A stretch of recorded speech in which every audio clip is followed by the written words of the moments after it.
Sometimes a journal theme just comes to you months in advance, and this was definitely the case for my December theme. I am a Christmas lover, but this year I wanted to do something of a soft girl Christmas, with lots of pastels and a little bit of a candy colour scheme, plus a 3D bow to top it all off. This entire theme took about 2 hours to set up and actually only uses 2 washi tapes, 1 PET tape, a couple of pens, and some header stickers that I made myself. Let's get set up for the last month of 2025. Hi, my name's Erin, and I've had this theme rattling around in my head since I think April or May when I found these 2 washi tapes at Daiso. This is how the journal is looking with the previous 5 months in it. This will be the 6th month and the final month in this journal from Tiefossi. It is packed, but no spine damage to this one that I can see so far, so that's very good. And I'm going with waterfall tabs again for this one. We did waterfall tabs in November. I really enjoyed setting them up, and I just think these washi tapes lend themselves really well to it, so we're going to do waterfall tabs again. In case you're not familiar with the concept of waterfall tabs in a journal like this, it's where you remove some of the paper from the right side of each page, starting with the least amount removed from the last page and moving backwards and taking off a little bit more each time. The end result when you line each of these edges with some washi tape or with something else decorative is usually really impactful, and it actually does a lot of the heavy lifting as far as carrying a theme for you, so you don't really have to do too much else to your pages to make them look fantastic. And I'm really relying on that here because we all know the silly season, things get hectic. I'm not going into the process of setting up waterfall tabs in this video because I have a whole dedicated video about that in case you'd like to check it out here, but we will keep the process in because I think it's important to the end result of this theme. And it all hinges off those 2 washi tapes I found at Daiso months and months ago. I saw them sitting next to each other on a shelf and I went, oh, Christmas, perfect. And I grabbed them and that's been stuck in my head ever since. I have 2 markers that I've matched somewhat to these 2 washi tapes that I'm going to be using throughout the setup, but I didn't realize one of them is running out a little bit, it's drying out, and if I had realized that, I probably would have scented the pink washi tape a little bit more than the green. The way I'm setting it up, the green is going to feature a little bit more here, especially on the cover page.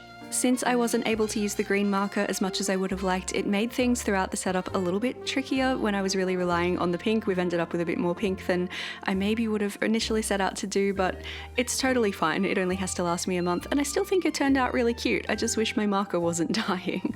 I'm alternating my diagonal striped washi tapes here, and if I was very careful and specific about this, I probably would have started from the last one and matched up the lines. I think that would have looked really impactful. I just didn't think about it, and it doesn't really matter. I still think it looks really nice, but that would have just been that extra level of detail that I think would have been really impactful. I guess technically I still could. I have more of the washi tape still to go, but I do still need it to get me through some weeklies that I haven't set up yet, so I don't want to tempt fate and potentially run out and maybe not have this washi tape in stock anymore at Daiso since it was so long ago that I got it, so I'm just gonna leave it where it is. Whenever I set up waterfall tabs like this, I also like to line the back side of each of my little cutaway tabs with the tape that matches the one that's opposite it on that same spread, so things look nice and cohesive on both sides. And once all of that washi tape is down on the pages, we can trim off any excess and round out the corners with a corner punch tool, so all of these look very deliberate and they're very well protected too. Sometimes a sharp corner doesn't hold up as well or behave as strongly as a rounded one. If you like the look of anything I'm using in this video, whether that be stationery or tools or anything at all, check out the description down below. I will have everything linked to down there that I possibly can, and I'll try and find you similar options for things that I can't link you to directly as well. Now that all my waterfall tabs are ready, we can start thinking about the cover page. I'm going to be removing some of the paper from this one as well, but I saw a friend of mine do some really cool waterfall tabs in her Christmas journal recently. She has a whole journal dedicated just to Christmas. And I fell in love with this bow on the waterfall tab system. I don't know how Jackie did this. She may have printed this out and cut around it, just fussy cut around the bow. I'm going to DIY a bow. This is a bit more 3D than I typically like to get in my journals, but I'm lining the front and back side of a piece of printer paper with my green washi tape, which is the same color that's going to be lining the waterfall tab for this front page. And I'm just going to arrange that into the bow that's going to sit on top of this waterfall tab over here, as overseen by Mitsu, my Christmas supervisor. If you were okay with this bow being very flat and you wanted it to be really thin, you could probably just stick the washi tape to itself. It's a little transparent and I wanted it to be quite opaque, so I've stuck it to white printer paper, but I feel like you could add it to something quite thin if you wanted it to really be very low bulk, you know? I'm repeating the process of adding the washi tape to both sides of the edge of my paper, and I'm going to use this to make a little tail for the bow because I don't want it to just be the loops, I want it to have a little tail as well. Although unlike Jackie's in her Christmas journal, the tails of mine are going to go in towards the cover spread rather than sitting on top of the rest of the waterfall tabs.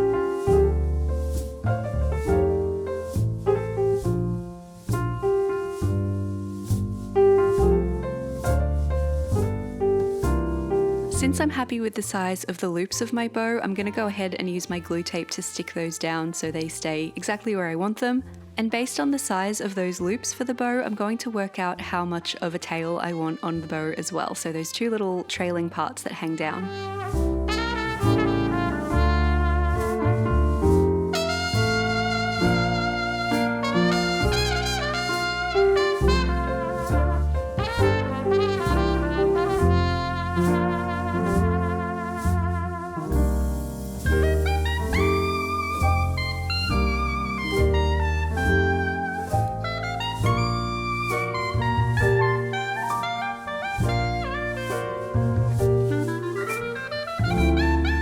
I was flying by the seat of my pants here a little bit, and I didn't want to take off too much of the waterfall tab on this first spread if I didn't need to, so I wanted to make sure everything was in place before I went ahead and chopped this one, but all seems to be well, so we can cut it away, add our washi tape, and then secure our little bow in place too.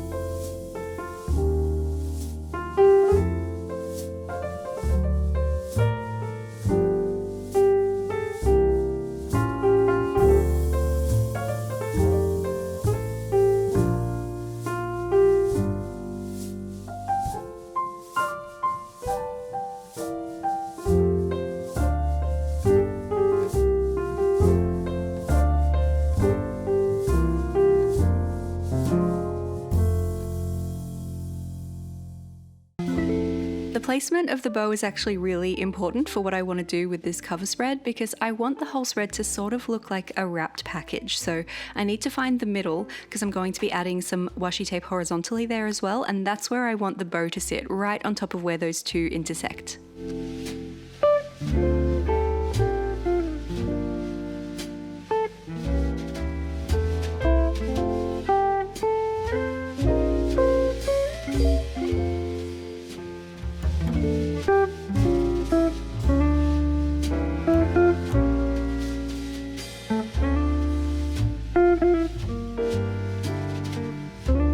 I used a little offcut from the strip that made the bow to wrap around the center so it looks like the center of the bow tie here, and I tried to secure that with some of this Tombow glue pen. That didn't work so well on the washi texture. It's a little bit shiny, it's almost like a greaseproof paper kind of a feeling, so it didn't want to secure. I ended up just adding a little bit of clear tape here instead to hold this shut.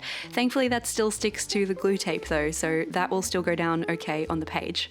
I also expected I'd be placing the bow right on the edge of the waterfall tab, but I ended up deciding to move it in just a touch, so it almost makes things look like an extra layer. In a moment you're going to see what I mean when I say that the waterfall tab does a lot of the heavy lifting for you as far as the theme, because already so much of the right side of what is normally the page space is taken up, but also with a patterned washi tape like this, it's already looking quite busy. The theme is kind of theming on its own without much intervention from me, so we don't need to do as much to the actual pages to get a really impactful look here, especially because of the pattern. There is just a lot happening when you have a lot of pattern like this, even when it's in muted colors. I'm going to go ahead and line the rest of the spread as well, so not just the left and right sides have the green washi tape and through the middle of course to the bow, but also the top and bottom, so it's almost like a wrapped present in a box. I actually think you could leave it here and that would be such a gorgeous theme already where it is, but I want to take things a step further because if you can't be maximalist at Christmas, when can you? I have a little bit of the process of mood boarding for this theme coming in my next vlog, which will probably be the video after this one, I think, so stay tuned for that if you're interested. I had planned to use these cute little vintage frame scrapbooking papers, but I ended up skipping them and just going straight for this one. This is the Holly Bloom PET tape from the Washi Tape Shop. And just quietly, if you're not sorted for your Christmas stationery yet, they are having their Black Friday sale right now with 20% off everything if you use the code FRIDAY. I have my own discount code with the washi tape shop, which is Erin Smith 10, which will get you 10% off at any time of year, just in case you're watching this outside of the end of 2025 at some other time. But if you wanted to make sure that you were still supporting me through your Black Friday sale purchases, you can make sure to use my link in the description. That's an affiliate link, so I will still make a commission, even if you use the code Friday, if you use that link down below. Now, these stickers were a little bit of a nightmare because I tried to do a combination of print then cut and Cricut transfer foil on these, and it was a nightmare. I tried 4 times. In the end, I just went with this solid color print then cut sticker because that was the only way I could get it to work. I don't know what my mistake was. I watched so many videos, I watched tutorials. I really thought it should work. I thought I did everything right, but no silver foil in the end for this theme. We're just going with a nice matte, actually this is washi paper. I've never made my stickers out of washi sticker paper before, but I really like the way it kind of melts into the page. It's quite seamless. It's not super shiny the way a PET sticker would be, like the other ones you can see. Sometimes my lights reflect off them and you can't really see the design on the sticker anymore. Sorry about that. My usual sticker paper is also matte, but it's a little bit thicker than this one, just like a tiny touch. So it's interesting how much of a difference it makes when it's really thin washi paper. I really like it. I've got a lot, so that's good. And I wasted 4 sheets of it trying to put foil on it that just wouldn't go in alignment with the rest of the word. It was so frustrating. You'll see it in the vlog too, Erin versus Cricut. We needed a bit more pink on this spread though, so I'm adding a touch of my pink washi tape since there is a little bit of pink in the PET tape, the Holly Bloom one that we're using here, but not as much as kind of red, white, and green, so just making sure my pink is still represented. I love how muted and soft this whole theme is looking, but it's still got a touch of contrast in that deep red. I love it. That's the cover spread all sorted out, so we can turn the page now and move on to my calendar spread or my monthly log or my future log for the month. If you have ever had a wall calendar, this is the same thing, it's just on a journal page. And because I cut so much of the paper away, I have to be a bit strategic, a bit careful about the way I set this out so it don't run out of page space because I do need space to write on this calendar. But I hate when my calendar boxes cover the middle of the spread, like the binding area. Not very comfortable to write through. So I've set it up so I've got Monday, Tuesday, Wednesday on the left side, Thursday, Friday, Saturday, Sunday on the right side. But I've made that Wednesday column a touch wider so it sits partway into the binding area of the spread, just because I thought that would make it look more balanced. It kind of doesn't. It sort of just looks wider than it should be. It's fine. It doesn't matter. This is the 772 pink Tombow Jewel brush pen. It's working beautifully, and my green Archer and Olive calligraph started out pretty strong here, but you can see it losing juice as it goes on. I haven't used it in a while, so it must have kind of saturated the tip quite well, but it's getting quite streaky as we go along here. And in my heart, I'm going, oh no, I was going to use you for so much second line highlighting in this setup. It does have a smaller brush tip on the other end that's still operational, and I think that's why I didn't get rid of this one when I decluttered a few months ago, but this was actually quite frustrating. And I have a Tombow Jewel brush pen that's a similar color that I could have switched to partway through the setup, and I didn't. I guess I was just too lazy. I wish now that I had. All of my fine liner work in this setup is with the 01 Sakura Pigma Micron, which is a nice waterproof little fine liner, very nice and thin. I am trying really hard at the moment to alter the way I hold my pen. I've been a serial pen squeezer for a really long time, but I went to a calligraphy class last week and they showed me how to actually hold my pen without squeezing it to death. And so I'm trying to incorporate that now. I am 38 years old. It is very hard to teach this old dog new tricks, but I'm gonna try and do my best. So if things look a little bit wobblier than usual, or if I seem to be taking longer to write things, that is why I'm concentrating really hard. So from this calendar spread, which is the second one, after the cover spread back there, you can see all of the waterfall tabs on the right side. You can see a bit of the decoration from the cover spread as well. So I'm not going to go too hard with the rest of my decoration. I'm just going to sprinkle a few things around, make sure it all is somewhat represented on the spread, and then we'll move on to the next one. I also really love sticker tweezers for PET tapes like this. They make it a lot easier to peel up.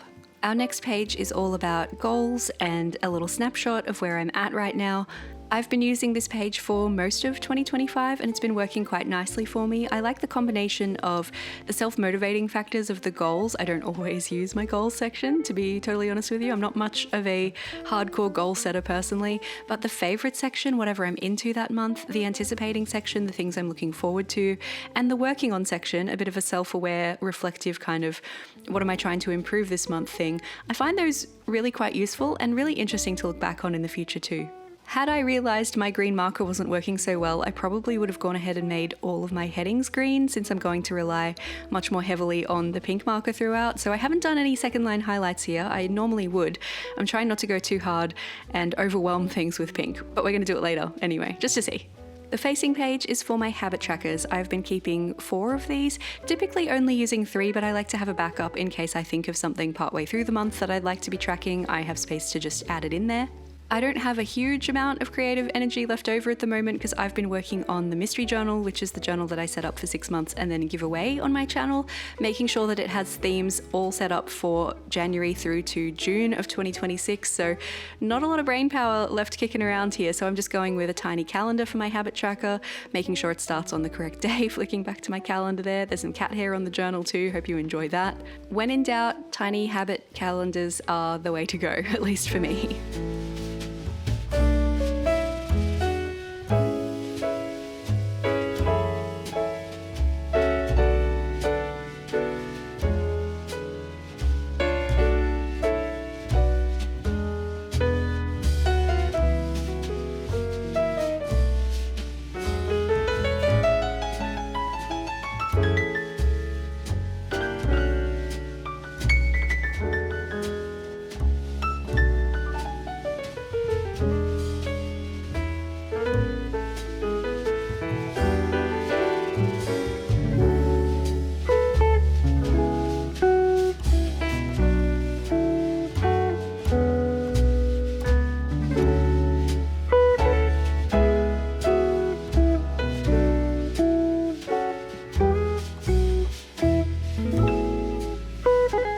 Onward to our next spread, and this one was probably my favorite new addition for 2025. This is my routine spread.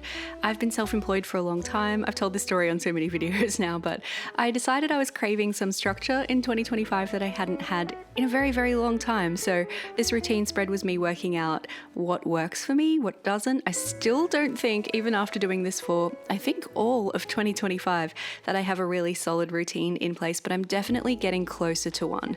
I've got a regular wake-up time now, which I haven't had since I was in school, basically. I have something of a morning routine and something of an evening routine.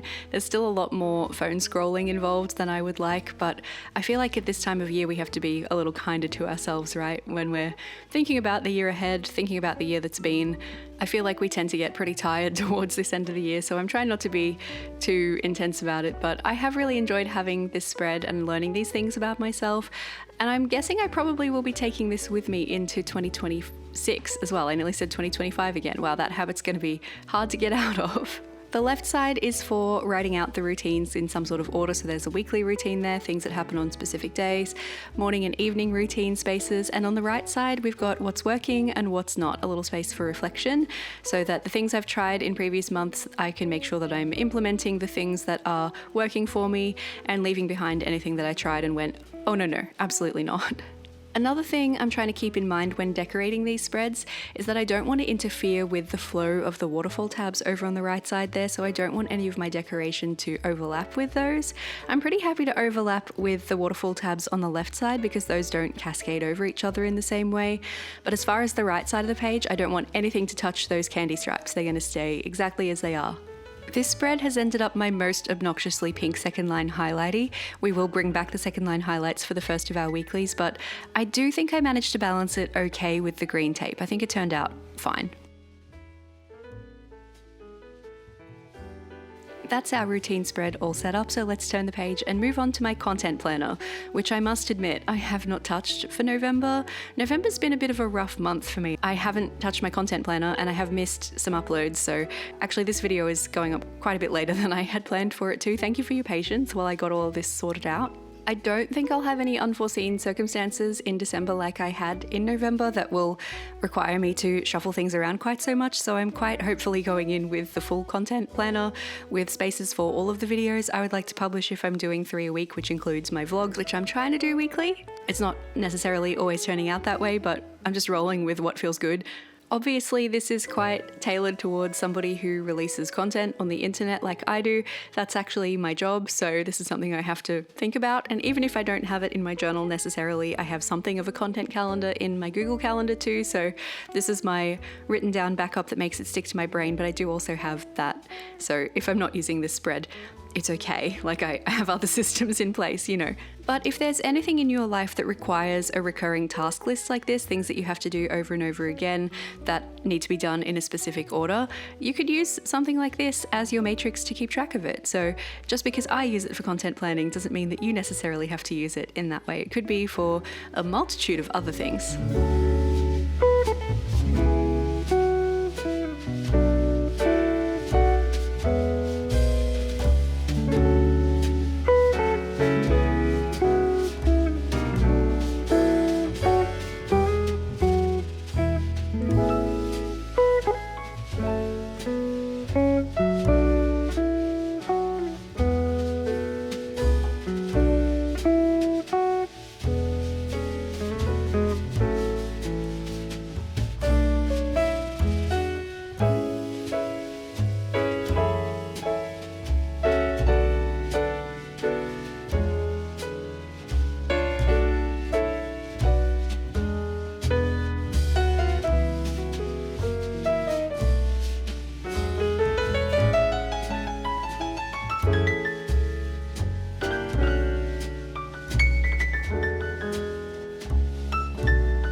Content planner is all set up. Let's turn the page and move on to the next spread.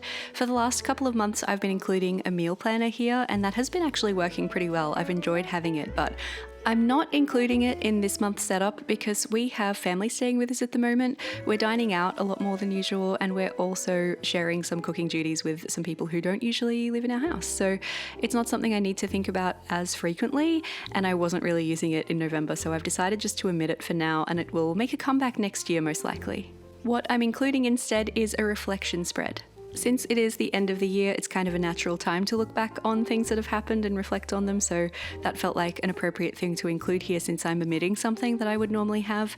And I forgot to print a heading for this one because I didn't really know I was going to do it. I didn't do a meal planner one, I knew I wasn't going to include that, but I wasn't sure what would go here, so I've just hand-lettered it with one of my lovely little Pastel brush sign pens, a soft pink one, that's a really good match for the theme. The font I used when I made my stickers is called Finger, which is quite a specific and strange name, and I think my natural hand lettering somewhat matches it a little bit, so I just went with that. I thought that will do just fine. I'll most likely use this page for some long-form journaling reflection, so I'll just be writing here a lot, so I'm leaving it mostly blank, just adding some decoration around the edges, and then we can move on to what I think will become my favourite spread of all of the ones we've set up in this video. This is the first of my weekly spreads, and these are my heavy use spreads. These are the ones that I live in from one week to the next in my journal, so these are the ones I like to put some effort into since it's where I spend all of my time. Sometimes I will go back through my old journal layouts looking for ideas for new ones, things that I've maybe forgotten that I've done before and I really liked, and I used this one back in my March theme, which was a vintage celestial theme, and I really liked how it turned out, but I borrowed the original design from Hello It's Buv from Bavna over on Instagram. She's also one of my lovely channel members and Discord moderators. I modified it a little bit because I didn't need a separate to-do list, but I just think this is one of the best weeklies and I can't believe I forgot about it for so much of the year. And it's so easy to decorate this one. It turns out looking great no matter what you do. You just split each of your pages into 2 columns, and then you're adding sections that are 6 dot grid spaces tall, not including the space where you put the name for each day of the week. And then you put the spaces for 2 days in each of the columns, or at least I have done that. I didn't have a sticker for a note section. I'm just going to hand letter that one again, this time with the calligraph to keep it green, consistent with the rest of the headers for the weekly. The trick is if you're going to have the columns overlap, you just want to make sure that you line up the days so they sit right next to each other, and that's how you keep it looking really schmick and all aligned. And then we fill in the gaps with some pretty stuff.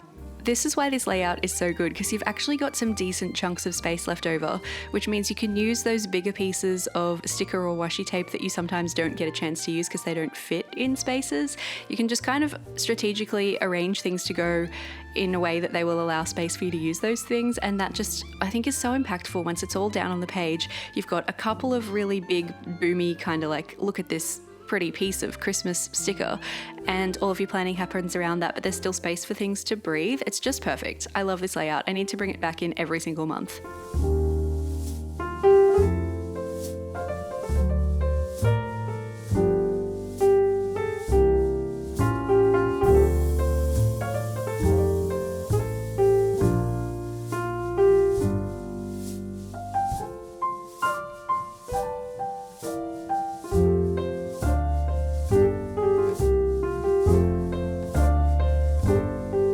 It may not look like it, but this was actually one of the easiest bullet journal themes I've done all year. It was very quick and easy to set up, and I think it looks so pretty. It's got me so excited for Christmas now. Since it is all done, let's take a flip through from start to finish. I can see how this theme may not be your cup of tea if you're not someone who loves a pattern, and I'm not usually a repeating pattern kind of girly either unless it's a William Morris design, but I really like the way this turned out. I think it's a lot of fun. I think it's very festive. I like that it's Christmassy without kind of punching you in the face with red and green, because obviously pink is just light red, but I think this came out really nicely and I can't wait to start using it in December. That said, if this is not your cup of tea and you're looking for some more inspiration, I have many a December theme on my channel. Some of them are Christmassy like this one, some of them are decidedly not Christmassy at all. They're linked in the description in case you want to check them out, but here is one that is very fantasy themed. This is the Winter Night theme in the Mystery Journal, and underneath that is a link to another video that YouTube thinks you might enjoy.